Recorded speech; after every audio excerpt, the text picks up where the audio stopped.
আসসালামু আলাইকুম। সবাই কেমন আছেন? আশা করি সবাই সুস্থ ও সুন্দর আছেন। আজকে আমি তৈরি করব খুবই সহজে পেটিস। বাহিরের অস্বাস্থ্যকর ধুলোবালির খাবার না খেয়ে আমরা ঘরেই বানিয়ে নিতে পারি সুন্দরভাবে পেটিস।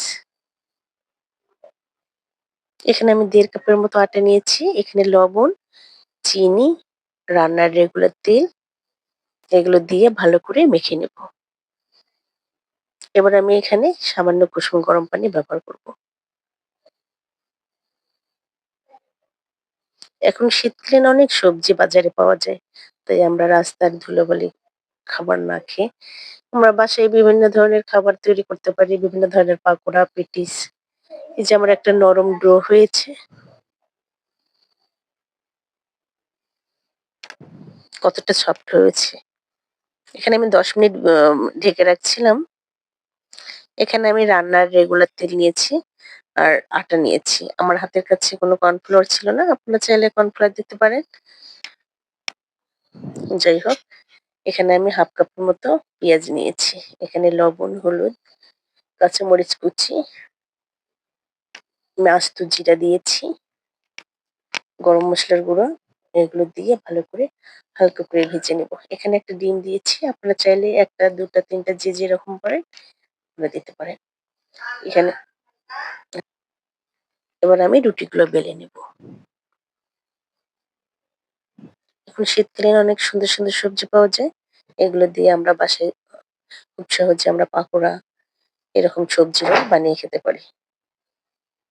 বাইরের অস্বাস্থ্যকর খাবার না খেয়ে। যাই হোক, এখানে আমি রুটিগুলো একটার পর একটা দিয়ে আমি কর্নফ্লাওয়ারের মিশ্রণটা উপরে দিয়ে দিচ্ছি। এবার এটা আমি ভালো করে মুড়ে নেব। একটা রোলের মতো তৈরি করে নেব। এবার আমি চাকু দিয়ে সবগুলো ছোট, ছোট টুকরা করব।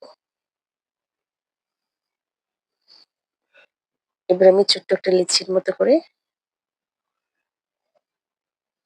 একটা করে রুটি বেলে আমি চাকু দিয়ে চারপাশ কেটে নিয়েছি।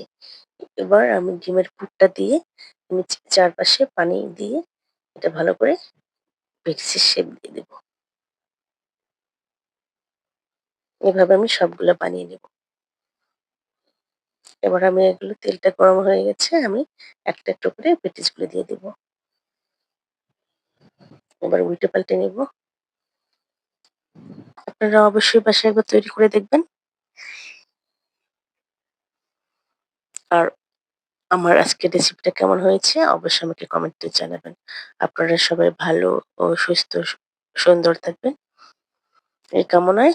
তাহলে আজকে দেখেন আমার পেটিসটা কিরকম হয়েছে, অনেকটা ক্রিসপি, অনেকটাই খেতে মজা হয়েছিল। ওকে, আল্লাহ হাফেজ।